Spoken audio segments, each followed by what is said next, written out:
Baik, Assalamualaikum warahmatullahi wabarakatuh. Selamat pagi, salam sejahtera bagi kita semua. Bagaimana kabar adik-adik hari ini? Semoga senantiasa diberikan kesehatan dalam lindungan Allah Subhanahu wa Ta'ala. Baik, pertemuan kali ini mata kuliah manajemen keperawatan, saya akan menjelaskan topik pengorganisasian dalam manajemen keperawatan.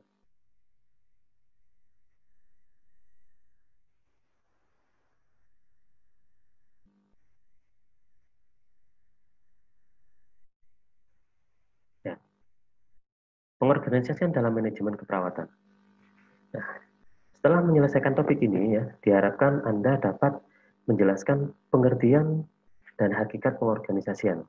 Yang kedua, menjelaskan tipe-tipe organisasi. Yang ketiga, mengidentifikasi kegiatan pengorganisasian dalam manajemen keperawatan. Yang keempat, menjelaskan tujuan pengorganisasian dalam manajemen keperawatan. Yang kelima, menjelaskan prinsip-prinsip pengorganisasian dalam manajemen keperawatan. Yang keenam, menjelaskan metode pelayanan keperawatan. Dan yang ketujuh, menjelaskan peran manajer di dalam organisasi. Ya, apa yang menjadi latar belakang tentang pengorganisasian dalam manajemen keperawatan,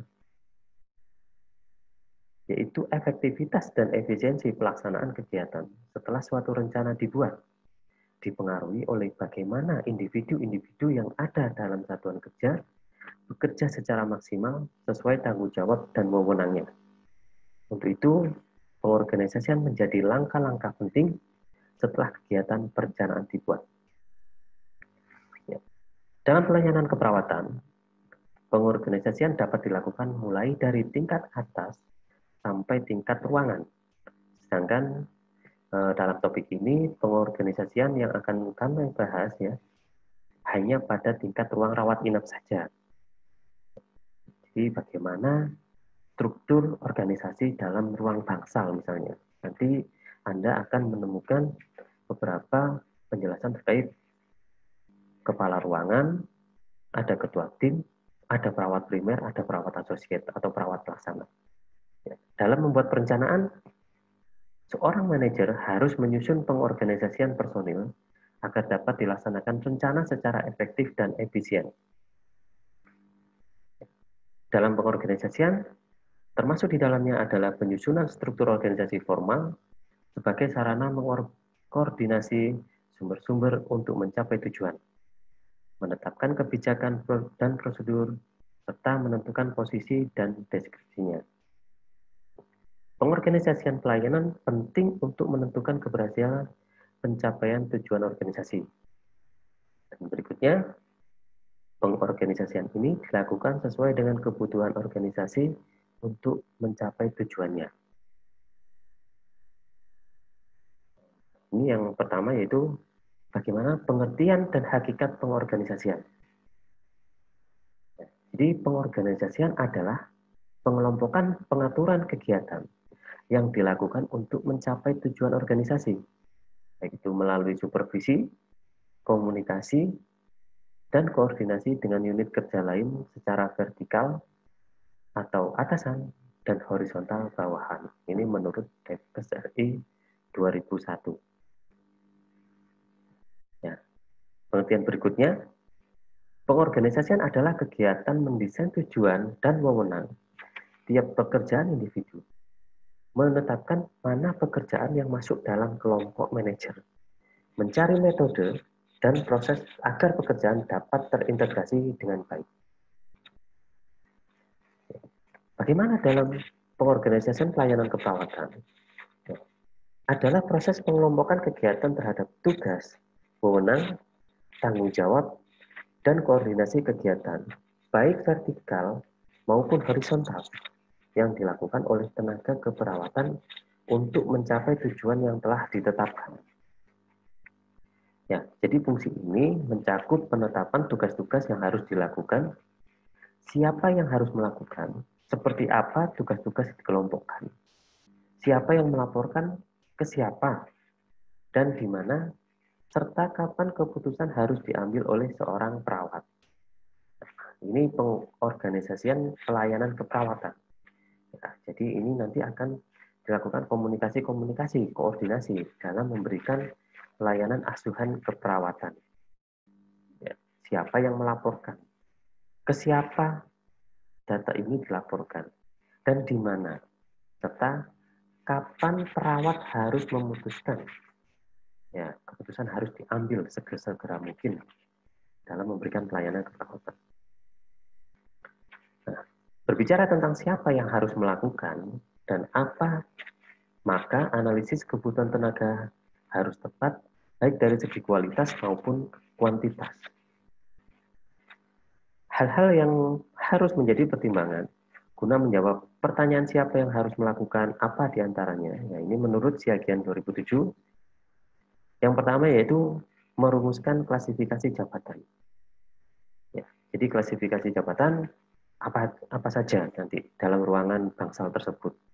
Apakah ada kepala ruangan, apakah ada wakil kepala ruangan, kemudian ketua tim, kemudian perawat pelaksana. Dirumuskan dulu klasifikasi jabatannya apa saja. Kemudian langkah berikutnya menganalisis pekerjaan. Ya, job description. Ya, jadi apa saja pekerjaan-pekerjaan dari masing-masing jabatan tersebut.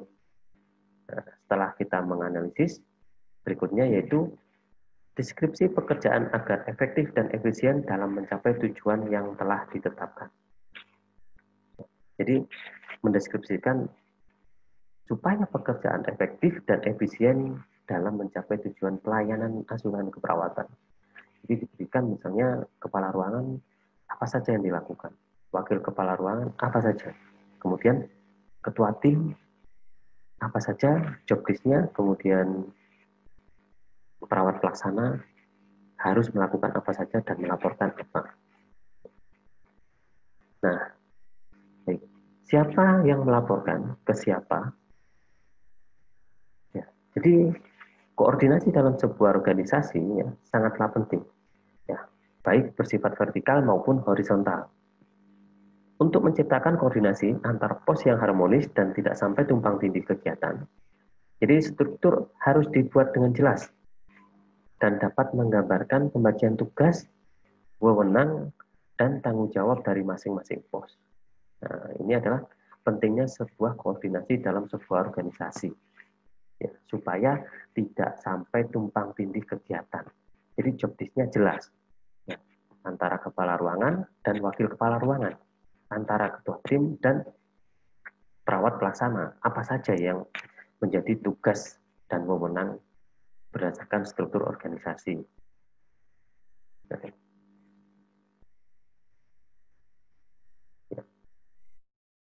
Siapa yang berhubungan dengan siapa dan dalam hal apa? Interaksi antar individu menjadi salah satu kunci dalam menentukan lancar tidaknya roda organisasi dalam keperawatan. Ya, mulai interaksi akan terjadi komunikasi antar anggota yang dapat menjadikan alat untuk menyampaikan informasi, instruksi, perintah, teguran, berbagai pengalaman, koordinasi, kerjasama, dan lain-lain. Ya, ini dalam konteks siapa berhubungan dengan siapa dan dalam hal apa. Jadi adanya interaksi antar individu menjadi salah satu kunci yang menentukan lancar tidaknya roda organisasi pelayanan keperawatan. Bagaimana kepala ruangan, wakil kepala ruangan, ketua tim, perawat pelaksana mampu menyampaikan informasi. Kemudian kepala ruangan, instruksinya apa? Perintahnya bagaimana? Tegurannya apa? Nah, kemudian berbagi pengalaman, koordinasi, kerjasama, dan lain-lain. Ya, interaksi dalam suatu organisasi pelayanan keperawatan dapat terjadi secara horizontal, vertikal, maupun diagonal.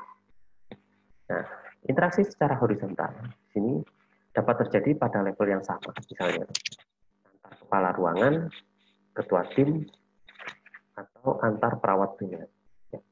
Jadi interaksi vertikal, ya kalau interaksi vertikal ini dapat terjadi antara ketua tim, perawat primer, dan kepala ruang, atau perawat pelaksana dan ketua tim, atau perawat primer. Apabila, nah, berikutnya interaksi secara diagonal, yaitu dalam ruang keperawatan dapat terjadi antara perawat dan tim kesehatan lain. Ya, diagonal ini misalnya perawat dengan dokter, dengan fisioterapis, dengan ahli gizi, dengan analis, dan profesi lainnya, misalnya dengan kebidanan, ya, dengan farmasi. Nah, ini adalah interaksi dalam satu organisasi pelayanan keperawatan. Nah, yang berikutnya yang perlu adik-adik ketahui dalam struktur organisasi, ya, dasar organisasi yaitu tipe-tipe organisasi. Yang pertama, organisasi lini, organisasi staf, organisasi lini dan staf. Baik, mari kita lihat bersama-sama pengertian beberapa organisasi, tipe-tipe organisasi. Yang pertama, organisasi lini. Organisasi lini ini mencirikan bahwa pembagian tugas dan wewenang terdapat perbedaan yang nyata antara satuan organisasi pimpinan dan satuan organisasi pelaksana. Jadi di sini peran pimpinan sangat dominan. Ya, segala kendali ada di tangan pimpinan. Dan dalam melaksanakan kegiatan yang diutamakan adalah wewenang dan perintah. Di sini organisasi lini adalah peran pimpinan yang sangat dominan. Organisasi lini ini lebih cocok digunakan untuk organisasi dengan jumlah karyawan yang sedikit, ya, sarana dan prasarana yang terbatas, serta tujuan dan kegiatan organisasi yang sederhana. Bentuk organisasi lini mempunyai keuntungan, ya. Pengambilan keputusan dapat dilaksanakan dengan cepat, kesatuan arah dan perintah lebih terjamin, ya, serta koordinasi dan pengawasan lebih mudah. Nah, tapi ada beberapa kelemahan dalam organisasi lini. Yang pertama yaitu adalah keputusan sering kurang sempurna. Jadi dibutuhkan pemimpin yang benar-benar dapat memegang kendali dan berwibawa.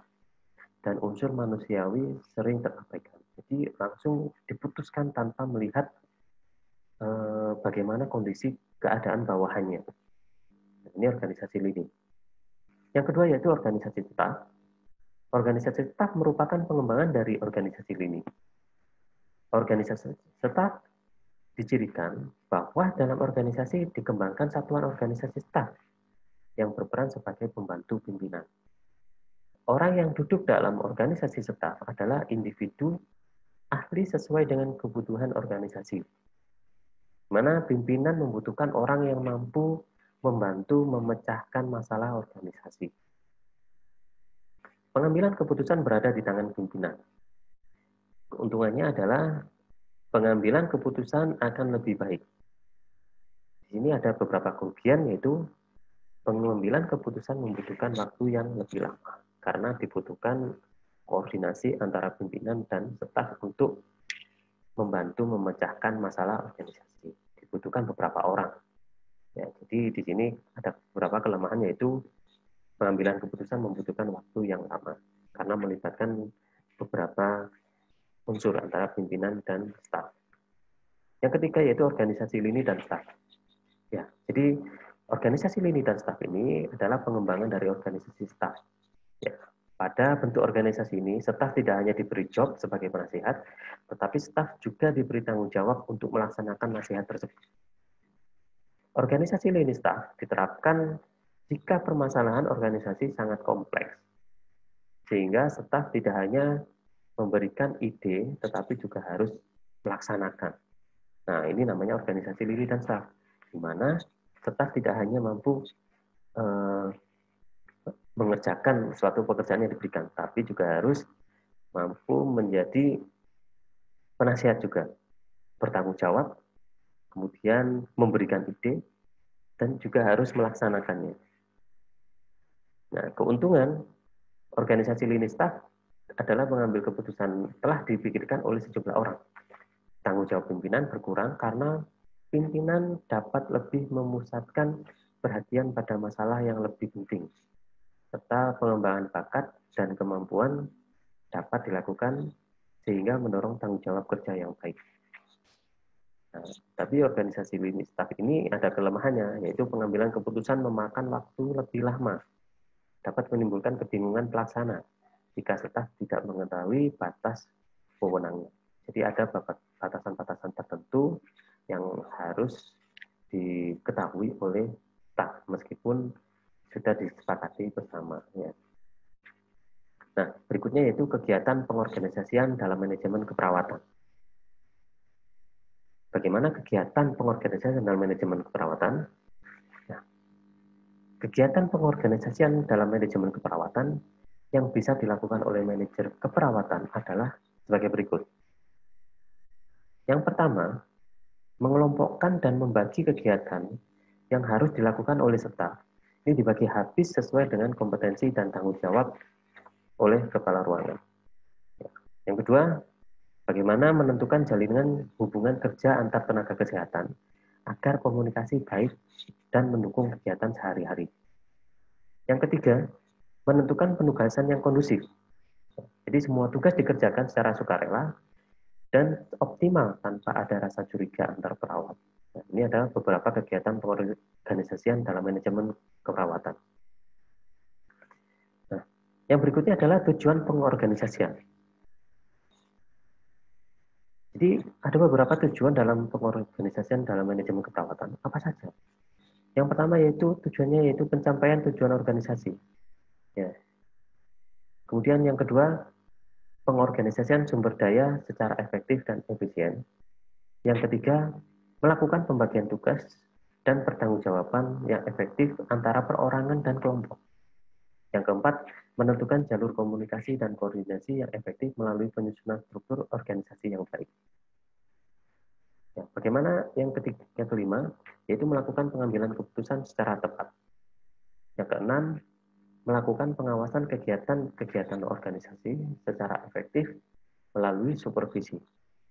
Yang ketujuh, melakukan antisipasi terhadap berbagai perubahan yang mungkin terjadi melalui penyesuaian-penyesuaian yang penting. Nah, ini beberapa tujuan dalam pengorganisasian. Yang berikutnya yaitu prinsip-prinsip pengorganisasian dalam manajemen keperawatan. Jadi ada beberapa prinsip dalam pengorganisasian, yaitu yang pertama, pembagian kerja. Jadi harus ada pembagian kerja. Ya.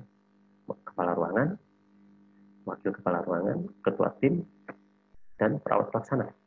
Kemudian pendelegasian tugasnya. Nah, kemudian koordinasi dan manajemen waktu. Nah, bagaimana penjelasan dari masing-masing prinsip tersebut? Mari kita lihat berikut. Yang pertama yaitu pembagian kerja. Pembagian kerja dimaksudkan bahwa semua pekerjaan dibagi habis oleh kepala ruangan kepada semua staf. Setiap staf memiliki tugas yang jelas untuk mengerjakan pekerjaan tertentu. Untuk menghindari kesalahan, maka manajer perawat hendaknya mengerti karakteristik tugas, tanggung jawab, dan wewenang stafnya. Job desk-nya bagaimana? Job description kepala ruangan, ketua tim, perawat pelaksana. Nah, jadi harus tahu, di sini manajer keperawatan harus tahu. Kemudian yang perlu diketahui yaitu pengembangan prosedurnya juga harus bisa. Nah, dan deskripsi hasil kerja yang diperlukan sebagai rambu-rambu pembagian kerja. Nah, yang kedua yaitu pendelegasian.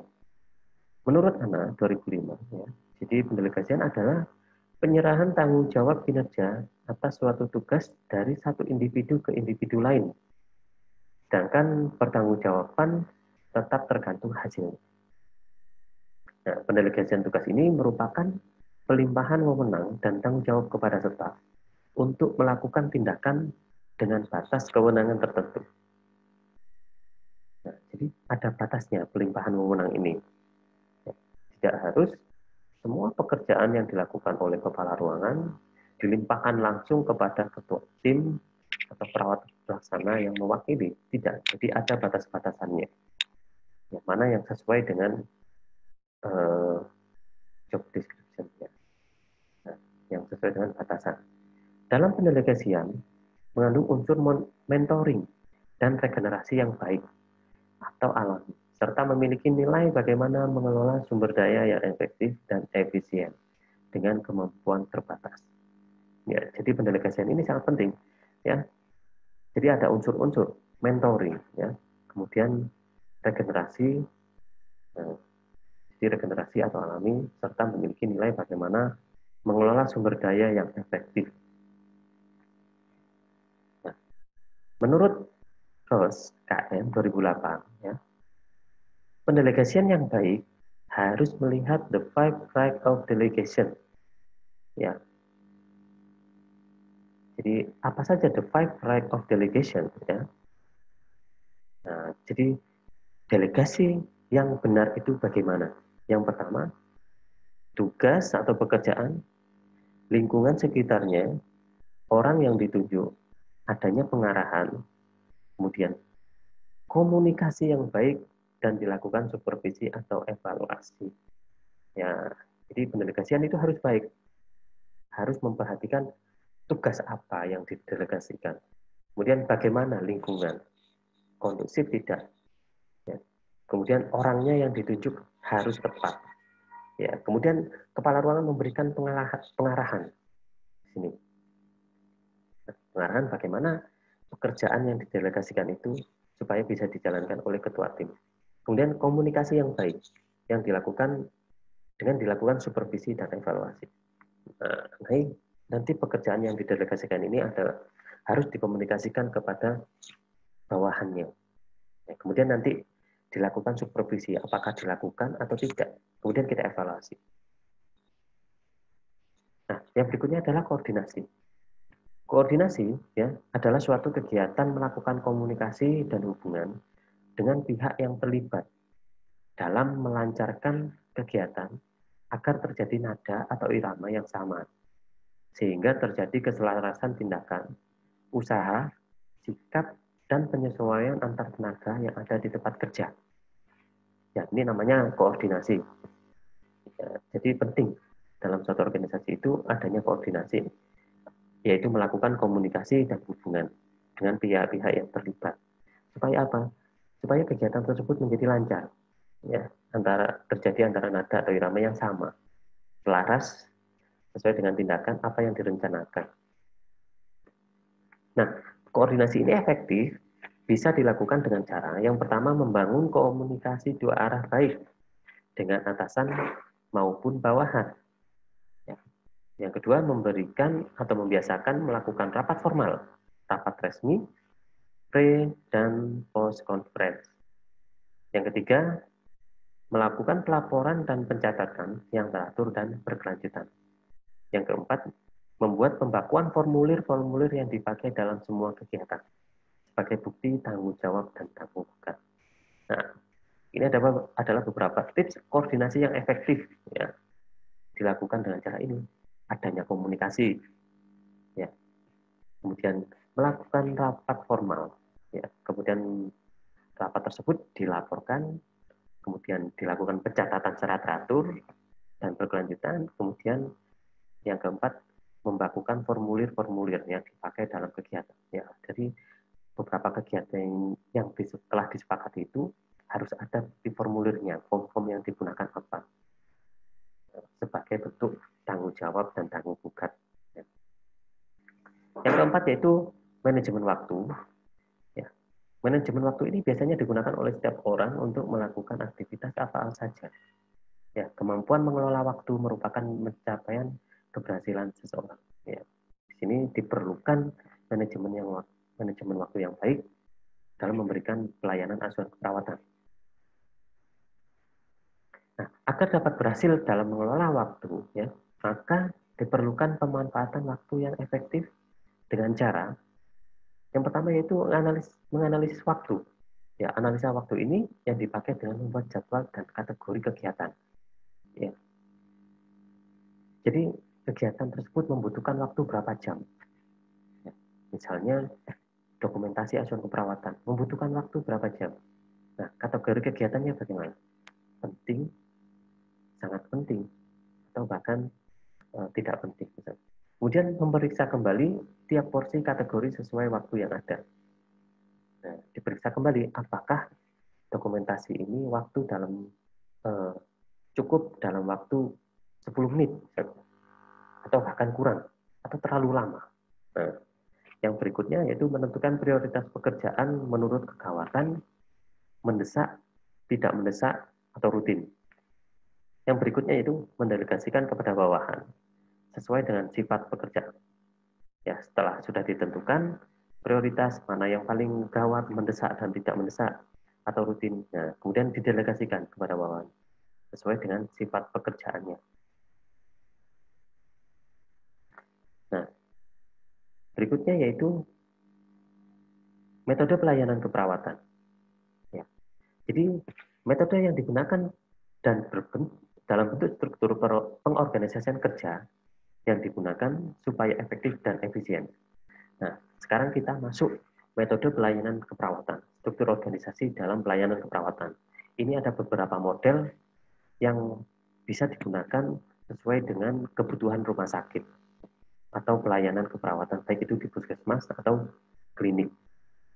Yang pertama itu model asuhan keperawatan fungsional, model asuhan keperawatan tim, model asuhan keperawatan alokasi klien, model asuhan keperawatan primer, dan yang kelima, model asuhan keperawatan moduler atau gabungan antara model asuhan keperawatan primer dan tim. Nah, baik bagaimana penjelasan beberapa model asuhan keperawatan ini, mari kita lihat slide berikutnya. Yang pertama itu model asuhan keperawatan fungsional. Ya, perlu Anda ketahui, yaitu pengorganisasian tugas keperawatan yang didasarkan kepada pembagian tugas menurut jenis pekerjaan yang dilakukan. Seorang perawat dapat melakukan 2 jenis atau lebih untuk semua klien yang ada di unit tersebut. Metode ini berkembang ketika Perang Dunia II akibat kurangnya perawat profesional. Ya, maka direkrut tenaga pembantu perawat. Nah, makanya di sini satu perawat bisa melaksanakan 1-2 jenis pelayanan keperawatan. Nah, nanti contohnya ada beberapa penjelasan. Nah, di sini mereka dilatih minimal cara merawat, diajarkan tugas yang sederhana, dan berulang seperti menyuntik, mengukur tekanan darah, mengukur suhu, merawat luka, dan sebagainya. Awalnya hal tersebut bersifat sementara, karena kan keterbatasan tenaga perawat yang ada, namun dalam kenyataannya hal tersebut tetap bertahan sampai saat ini, khususnya di Indonesia. Ya, ini contohnya misalnya model asuhan keperawatan fungsional. Metode asuhan keperawatan fungsional, perawat A tugasnya mencutik, dan perawat B melakukan pemeriksaan tanda-tanda vital, serta menyuapi pasien. Perawat C bertugas untuk merawat luka, dan sebagainya. Ya, jadi perawat di sini tugasnya dibagi berdasarkan pekerjaan, satu pekerjaan misalnya. Ada perawat A tugasnya menyuntik, perawat B hanya melakukan pemeriksaan tanda-tanda vital dan menyuapi pasien. Perawat C hanya bertugas melakukan rawat dan sebagainya. Jadi spesifik. Ini namanya perawatan, metode asuhan keperawatan fungsional. Nah, apakah keuntungan dari metode ini? Perawat menjadi terampil untuk tugas dan pekerjaan tertentu. Kemudian mudah memperoleh kepuasan kerja bagi perawat setelah selesai tugas. Nah, kekurangan tenaga yang ahli dapat diganti dengan tenaga yang kurang berpengalaman untuk satu tugas sederhana. Memudahkan kepala ruangan untuk mengawasi staf atau peserta didik yang praktek untuk keterampilan tertentu. Ya, jadi ini ada beberapa keuntungan dalam metode asuhan keperawatan fungsional ini. Perawat menjadi terampil karena tiap hari melakukan rawat luka misalnya. Jadi semakin terampil dalam hal rawat luka. Perawat yang satunya misalnya tugasnya menyuntik, jadi akan semakin terampil injeksi. Gitu. Ini contoh keuntungannya. Nah, tapi ada beberapa kerugiannya, yaitu pelayanan keperawatan menjadi terpilah-pilah atau tidak memungkinkan untuk melakukan keperawatan secara holistik. Nah, jadi menjadi terpilah-pilah. Perawat A hanya melakukan injeksi, perawat B hanya melakukan rawat luka. Jadi ini terpilah-pilah. Jadi masing-masing perawat ini tidak akan melakukan perawat holistik. Mulai dari kebutuhan dasar sampai spiritual misalnya. Tidak akan bisa memenuhi kebutuhan bio, psiko, sosio, spiritual. Nah, jadi hanya melakukan asuhan keperawatan tertentu, injeksi dan rawat luka misalnya. Nah, apabila pekerjaan selesai, cenderung perawat meninggalkan klien dan melaksanakan pekerjaan non keperawatan. Nah, ini apa maksudnya? Jadi kalau pekerjaannya sudah selesai, ya sudah, saya akan melakukan pekerjaan yang lain, yang non keperawatan misalnya, administrasi ataupun hal-hal yang lain. Nah, jadi kerugian yang berikutnya, kepuasan kerja secara keseluruhan sulit dicapai dan sulit diidentifikasi kontribusi terhadap pelayan. Jadi tidak diketahui secara utuh. dari beberapa kebutuhan bio, psiko, sosio, spiritual ini tidak bisa diidentifikasi kepuasan kerjanya. Ya, jadi perawat hanya melihat asuhan keperawatan sebagai keterampilan saja. Jadi perawat hanya melihat, oh menjadi perawat itu hanya harus terampil intensif, harus terampil perawat luka. Padahal tidak. Ya, ada beberapa kompetensi yang perlu dicapai. Ya, mampu memberikan asuhan keperawatan secara holistik, baik itu bio, psiko, sosio, dan spiritual harus mampu dipenuhi. Nah, ini struktur organisasi dari model asuhan keperawatan fungsional. Ya, jadi ini kepala ruangan, kemudian langsung di bawahnya ada perawat yang bagian obat, ada perawat yang bagian rawat luka, ada yang perawat higien, ya, kemudian ada yang perawat administrasi. Nah, ini berfokus kepada klien. Jadi satu klien ini bisa ditangani oleh 1 sampai 5 atau 4 perawat. Ya. Nah, berikutnya yaitu model asuhan keperawatan tim. Ya. Yaitu pengorganisasian perawatan oleh sekelompok perawat kepada sekelompok klien yang dipimpin oleh perawat terregistrasi dan berpengalaman serta memiliki pengetahuan dalam bidangnya. Pembagian tugas dalam kelompok dilakukan oleh pimpinan kelompok atau ketua tim. Selain itu, ketua tim bertanggung jawab dalam mengarahkan anggotanya sebelum tugas dan menerima laporan kemajuan pelayanan keperawatan kepada klien, serta mampu membantu anggota tim dalam menyelesaikan tugas apabila mengalami kesulitan. Nah, ini adalah model asuhan keperawatan tim. Nah, di mana pembagian tugas itu dilakukan oleh ketua tim. Ada ketua tim dan ada anggota atau perawat asosiat atau perawat pelaksana. Nah, di sini yang tanggung jawab siapa? Ketua tim. Ketua tim bertanggung jawab dalam mengarahkan anggotanya, ya, sebelum bertugas. Jadi menyusun perencanaan. Nah, kemudian diagnosa keperawatan. Nah, kemudian intervensi keperawatannya apa saja yang harus diberikan kepada pasien. Nah, nanti anggota tim akan menyelesaikan tugas yang diberikan oleh ketua tim. Kemudian anggota tim ini juga bisa bertanya ke ketua tim terkait beberapa tindakan yang belum dipahami oleh perawat pelaksana. Nah, ini ketua tim, ya, ada beberapa keuntungan dan kelemahan. Ya, ketua tim yang melaporkan kepada bawahan, ya, atau kepada kepala ruangan tentang kemajuan pelayanan atau asuhan keperawatan. Di sini ketua tim akan melaporkan. Ya, jadi keuntungannya bagaimana ini? Metode model asuhan keperawatan tim.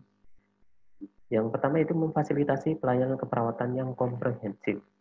Ya, berbeda dari asuhan keperawatan fungsional tadi. Ya. Nah, kalau di tim ini perawat harus memberikan pelayanan keperawatan mulai bio, psiko, sosio, spiritual. Ya. Nah, jadi memungkinkan pencapaian proses keperawatan. Konflik atau perbedaan pendapat antar staf dapat ditekan melalui rapat tim. Cara ini efektif untuk belajar. Jadi misalnya ada suatu konflik atau perbedaan pendapat, langsung dirapatkan melalui tim. Ya, ada rapat. Ya, kemudian keuntungan yang berikutnya memungkinkan menyatukan kemampuan anggota tim yang berbeda-beda dengan aman dan efektif. Jadi bisa bekerja sama kolaboratif. Masing-masing anggota tim mempunyai kemampuan yang berbeda-beda sehingga bisa saling menutupi, ya, saling memberikan keuntungan sehingga dalam memberikan pelayanan itu menjadi aman dan efektif. Nah, jadi ada beberapa kelemahan dalam model asuhan keperawatan tim ini. Rapat tim memerlukan waktu sehingga pada situasi sibuk, ya, rapat tim ditiadakan atau terburu-buru sehingga dapat mengakibatkan komunikasi dan koordinasi antar anggota tim terganggu sehingga kelancaran tugas itu menjadi terhambat. Nah, karena ini tim, ya, jadi kalau misalnya ada beberapa pertemuan harus mengumpulkan beberapa perawat pelaksana. Ya. Jadi misalnya kesannya terburu-buru, ya, nanti apabila dilakukan rapat, karena ada beberapa kegiatan yang harus dilakukan. Nah, ini salah satu kelemahannya. Perawat yang belum terampil dan belum berpengalaman cenderung tergantung atau berlindung kepada anggota tim yang mampu atau ketua tim Nah, di sini ada beberapa kelemahan ya. Jadi perawat yang belum terampil ini atau belum berpengalaman ini cenderung menggantungkan ya kepada anggota tim yang lain yang merasa mampu, ya, yang dirasa paling senior misalnya. Nah, kemudian yang berikutnya yaitu akuntabilitas dalam tim kabur ya. Jadi tidak ada tugas tanggung jawab yang diketahui oleh kepala ruangan. Ya, ini tugasnya bagaimana akuntabilitas dari masing-masing anggota tim. Nah, ini adalah struktur organisasi dalam model acuan keperawatan tim. Ya. Nah, yang pertama yaitu kepala ruang. Nah, jadi membawahi perawat, perawat Katim dan perawat Katim ini namanya. Jadi ada perawat Katim. Nah, ada. Jadi di sini misalnya tim A, tim B, ya. Di sini ada membawahi perawat anggota tim, perawat anggota tim, perawat anggota tim. Nah, jadi di sini perawat anggota tim ini akan memegang beberapa pasien, 1-3 pasien. Nah, dalam struktur pengorganisasian kerja dengan model tim ini, yang tergambar ini bahwa sekelompok pasien ini diasuh oleh satu tim perawat. Ya. Setiap tim akan memiliki anggota tim yang terdiri dari beberapa perawat untuk mengasuh beberapa pasien yang menjadi kelolaan yang konsisten mulai masuk sampai keluar rumah sakit. Jadi tim tersebut tetap melaksanakan asuhan perawatan mulai pasien masuk sampai pasien keluar. Ya. Mulai pengkajian sampai discharge planning-nya. Ya. Jadi tim A, tim B tetap mengelola pasien yang sama setiap harinya sampai pasien tersebut keluar. Nah, yang berikutnya yaitu metode atau model asuhan keperawatan alokasi klien, yaitu pengorganisasian pelayanan atau asuhan keperawatan untuk satu atau beberapa klien oleh satu perawat pada saat tugas jaga selama periode waktu tertentu sampai klien itu pulang. Nah, kepala ruangan bertanggung jawab dalam pembagian tugas dan menerima laporan tentang pelayanan keperawatan klien. Ya, di sini dialokasikan klien, ya, model asuhan keperawatan alokasi. Ya, jadi kepala ruangan langsung membagi tugas kepada perawat yang jaga, yang bertugas. Perawat A mengelola pasien 1, perawat B mengelola pasien 2, perawat C mengelola pasien 3. Ya, kemudian besok ganti lagi, ya perawat A bisa mengelola pasien 2 sampai pasien tersebut pulang. Di sini yang menjadi penanggung jawab yaitu kepala ruangan dalam memberikan tugas dan membagi dan menerima laporan tentang pelayanan keperawatan klien. Nah, ada beberapa keuntungan dalam model asuhan keperawatan alokasi ini. Keuntungan yang pertama yaitu fokus keperawatan sesuai dengan kebutuhan klien, memberikan kesempatan untuk melakukan keperawatan yang komprehensif. Kemudian memotivasi perawat selalu bersama klien selama bertugas. Tugas non keperawatan dapat dilakukan oleh bukan tenaga non keperawatan.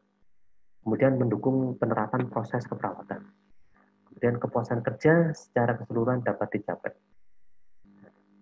Jadi perawat menjadi fokus karena sesuai dengan kebutuhan klien. Memberikan pelayanan keperawatan yang holistik, mulai bio, psiko, sosio, spiritual. Semua dikerjakan oleh perawat A. Nah, tapi ada beberapa kelemahan ya. Jadi karena satu perawat ini bertanggung jawab terhadap semua kebutuhan kliennya, beban kerja menjadi tinggi, ya, terutama jika klien banyak, sehingga tugas yang sederhana menjadi terlewatkan. Nah, jadi yang berikutnya itu peserta didik sulit untuk memperoleh keterampilan khusus yang tidak dilakukan pada klien yang menjadi kelolaannya, misalnya kateterisasi, NGT, dan sebagainya.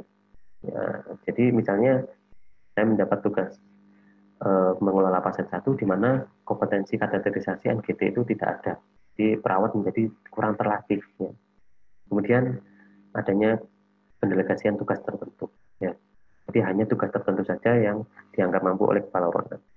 Kemudian yang berikutnya, kelanjutan perawatan klien hanya sebagian selama perawat penanggung jawab klien bertugas. Hanya sebagian saja. Jadi misalnya tidak bertugas berganti. Jadi tanggung jawab perawat berikutnya, shift berikutnya. Nah, ini akan memberikan kelanjutan perawatan klien hanya sebagian selama perawat dalam penanggung jawab dalam selama bertugas. Ya. Yang berikutnya yaitu kelanjutan perawatan klien hanya sebagian selama perawat penanggung jawab klien bertugas sama ya. Nah, ini adalah struktur model acuan keperawatan alokasi klien. Ya. Karu, ada perawat A, ada perawat B, ada perawat C. Ya, jadi di sini perawat menjadi perawat pelaksana semua atau PP atau PA, perawat asosiat. Ya, di sini akan membawahi atau memegang atau mengelola beberapa pasien, 1 sampai 3 pasien atau 5 pasien. Tergantung kapasitas ruangannya. Ini perlu diperhatikan, jadi karu langsung membawahi perawat pelaksana. Nah, dalam gambar terlihat bahwa satu perawat bertanggung jawab mengasuh beberapa pasien. Ya, contoh perawat B mengelola 3 pasien dan bertanggung jawab kepada kepala ruang. Ya, demikian juga perawat A dan perawat C akan mempunyai pasien kelolaan. Ya, sedikit berbeda dengan tim, perawat anggota ya mempertanggungjawabkan asuhan keperawatan kepada ketua tim. Nah, ini berbeda. Nah, jadi langsung mempertanggungjawabkan kepada kepala ruangan. Model alokasi memungkinkan perawat bertanggung jawab langsung kepada kepala ruangan. Nah, yang keempat yaitu model acuan keperawatan primer. Keperawatan primer adalah suatu metode pemberian asuhan keperawatan di mana perawat profesional bertanggung jawab dan bertanggung gugat terhadap asuhan keperawatan pasien selama 24 jam per hari. Metode ini dikembangkan sejak tahun 1970-an. Tanggung jawab meliputi pengkajian perencanaan, implementasi, dan evaluasi. Asuhan keperawatan dari sejak pasien masuk rumah sakit sehingga pasien dinyatakan pulang. Nah, ini merupakan tugas utama perawat primer dan dibantu oleh perawat asosiat atau perawat pelaksana. Jadi perawat primer ini bertanggung jawab dan bertanggung gugat ya selama 24 jam. Ya, biasanya ini dilakukan oleh nurse spesialis biasanya. Kemudian bawahannya bisa perawat nurse atau nurse generalis ya. Nah, ini bertanggung jawab ya. Perawat primer ini bertanggung jawab mulai pasien masuk sampai pasien pulang selama 24 jam. Nah, perawatan primer ini akan menciptakan kesempatan untuk memberikan asuhan keperawatan yang komprehensif, di mana asuhan keperawatan ini berorientasi kepada pasien. Jadi mulai pengkajian bio, psiko, sosio, spiritual itu dilakukan, kemudian dianalisis bagian mana yang mengalami gangguan. Nah, di sini dibutuhkan perawat yang kompeten, ya, spesialis, ya, dalam mulai mengkaji, menyusun rencana asuhan keperawatan pasien. Nah, ini harus bertanggung jawab ini. Perawat primer harus bertanggung jawab dan perawat asosiat ini akan melaksanakan sesuai perencanaan yang dilakukan oleh perawat primer. Nah, ini ada beberapa keuntungan dan kelemahan model asuhan perawatan primer. Keuntungan yang pertama, otonomi perawat meningkat karena motivasi, tanggung jawab, dan tanggung gugat juga meningkat.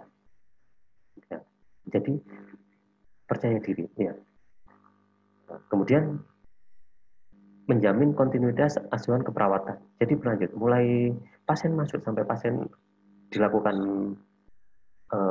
perawatan, kemudian sampai pasien itu pulang, pasien perawat primer ini akan mampu melaksanakan asuhan keperawatan secara kontinuitas, baik itu bio, psiko, sosio, spiritual, ya berkelanjutan karena satu pasien tersebut ditangani oleh satu perawat dengan dibantu oleh perawat asosiat. Ya, yang berikutnya meningkatnya hubungan antara perawat dan pasien, ya, karena ditangani oleh satu perawat tersebut sehingga meningkatkan hubungan antara perawat dan pasien.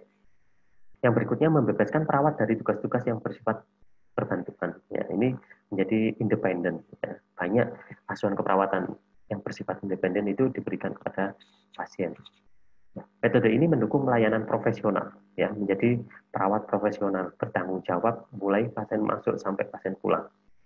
Ya, di sini akan tercipta kolaborasi yang baik. Nanti akan berkolaborasi baik itu dengan teman sejawat, dengan tim dokter, dengan tim ahli gizi, dengan tim farmasi ataupun dengan organisasi yang lain, profesi yang lain. Nah, tapi ada beberapa kelemahan dalam model asuhan keperawatan primer ini, yaitu ruangan tidak memerlukan bahwa semua perawat pelaksana harus perawat profesional. Ya. Ya, jadi harus memerlukan perawat profesional, nurse general, nurse spesialisnya. Nah, di sini membutuhkan biaya yang mahal ya, karena satu perawat ada nurse spesialis, kemudian ada nurse generalis yang menjadi perawat pelaksana. Nah, di sini adalah struktur model asuhan keperawatan primer. Nah, di sini ada perawat primer langsung berhubungan dengan klien. Nah, di sini perawat primer koordinasi dengan tim-tim yang lain, ya, dengan tim dokter, melaporkan kepada kepala ruangan, kemudian bertanggung jawab pada SDM rumah sakit, sumber daya manusia rumah sakit. Ya. Kemudian juga memberikan arahan kepada perawat asosiat, misalnya perawat asosiat pagi, sore, dan malam ini ya. Nah, jadi di sini yang menjadi center atau pusat yaitu perawat primer. Ya, jadi koordinasi dengan dokter, dengan kepala ruangan, dengan SDM, dengan perawat asosiat pagi, siang atau sore, kemudian perawat yang bertugas malam. Nah, pada model asuhan keperawatan primer ini membutuhkan kualifikasi tertentu. Karena perawat primer harus tenaga perawat yang profesional, yang registered nurse misalnya. Atau di Indonesia nurse spesialis misalnya, yang mengasuh pasien mulai pengkajian, penentuan diagnosa, membuat rencana, melakukan implementasi dan evaluasi.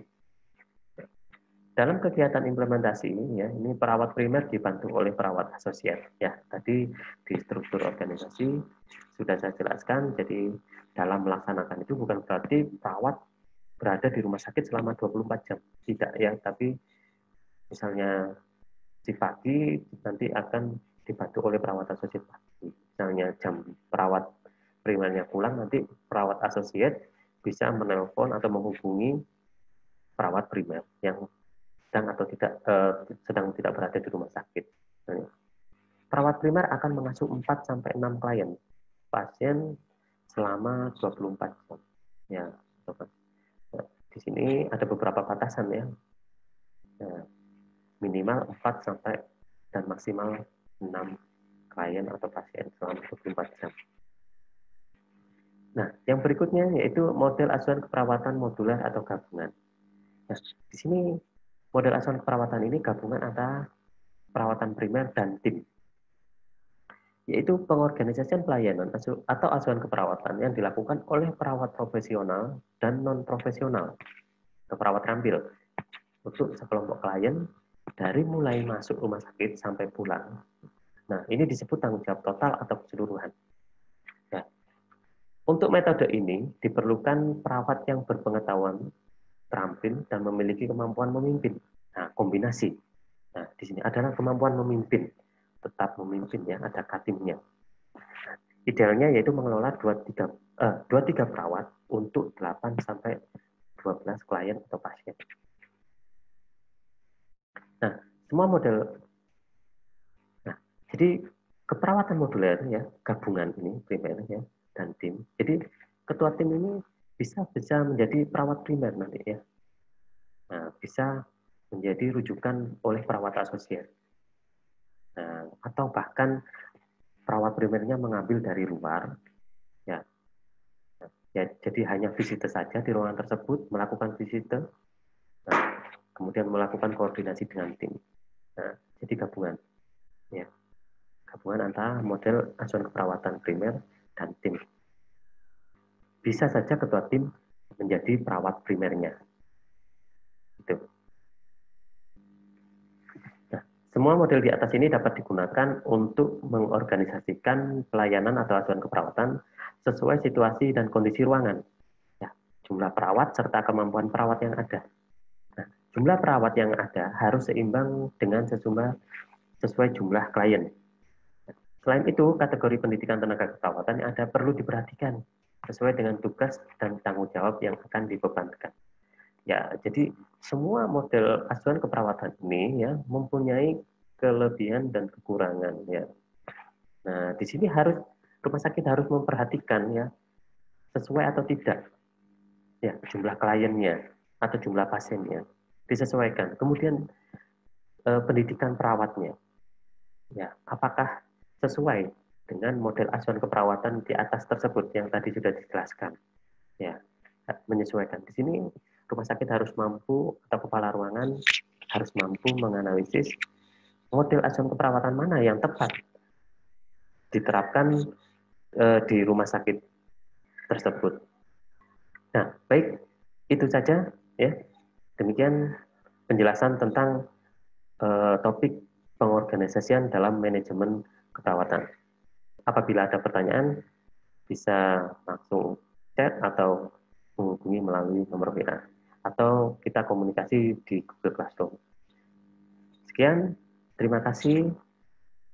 Wassalamualaikum warahmatullahi wabarakatuh.